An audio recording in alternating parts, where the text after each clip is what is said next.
तुम उसी तरह तोते के रूप में भटको। नहीं नहीं, मुझे आजाद करो वरना मैं तुम्हें छोड़ूंगा नहीं। अब तुम मेरा कुछ भी नहीं बिगाड़ सकते। अब तुम जाओ यहां से और अब से ऐसे ही घूमो।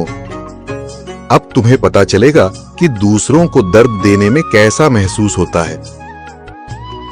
इसके बाद वह राक्षस वहां से उड़ जाता है। मरचू और उसकी पत्नी सीता दोनों खुश हो जाते हैं। मरचू पहले की तरह काम करने लगता है। वह और उसकी पत्नी दोनों खुशी खुशी जिंदगी गुजारने लगते हैं।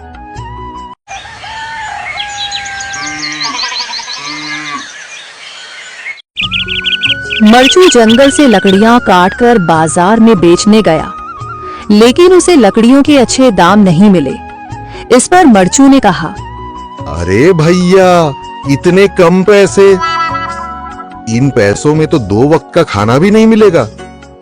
आप मुझे बहुत ही कम पैसे देते हैं। मैं इतनी मेहनत से लकड़ियां काट कर आता हूँ, लेकिन उनके पैसे मुझे बहुत कम मिलते हैं। भैया, तुम्हारी लकड़ियां होती ही इतनी कमजोर हैं कि मैं इससे ज्यादा पैसे नहीं दे सकता। तुम्हारी लकड़ियों के बस इतने ही पैसे बनते हैं। अरे भैया, कुछ ज्यादा कर दो ना। वो क्या है ना कि इन पैसों का तो कुछ भी नहीं आता। मैं अपनी जिंदगी कैसे गुजारूंगा? भैया, तुम जाकर अच्छी लकड़ियां लाओ, तभी इन लकड़ियों का अच्छा दाम मिल पाएगा, वरना इन लकड़ियों का तो यही दाम है। ये सुनकर मरचू बहुत ज्यादा परेशान हो गया और पैसे लेकर किराने की दुकान से सामान खरीदकर घर आ गया। घर पहुंचते ही मरचू की पत्नी सीता ने कहा, अरे जी, सामान ले आए आप? हाँ जी, सामान ले आया हूँ।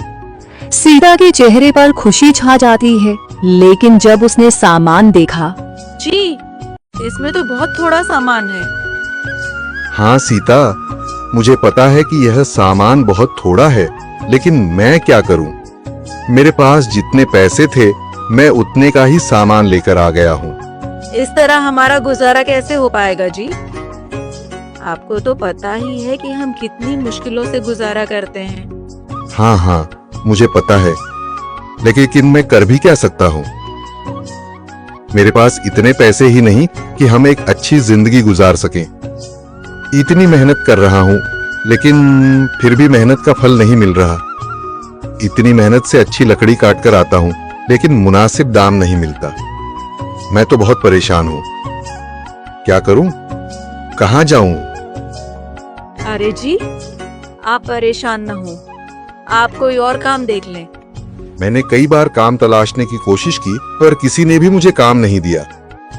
ये सुनकर सीता भी काफी ज्यादा परेशान हो गई। मरचू से सीता की परेशानी नहीं देखी गई। उसने अपनी पत्नी सीता से कहा, मैं फिर से जंगल की ओर जा रहा हूँ।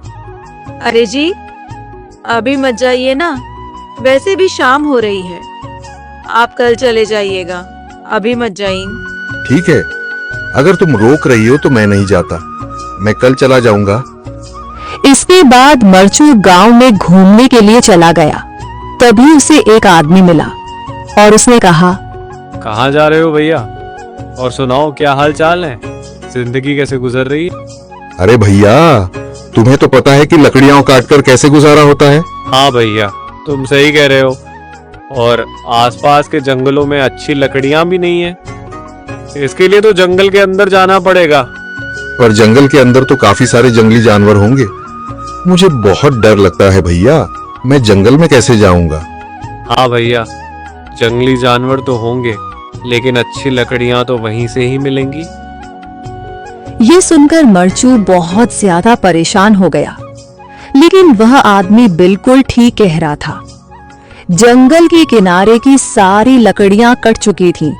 अब सिर्फ जंगल के अंदर ही अच्छी लकड़ियां बची थीं। अगली सुबह मरचू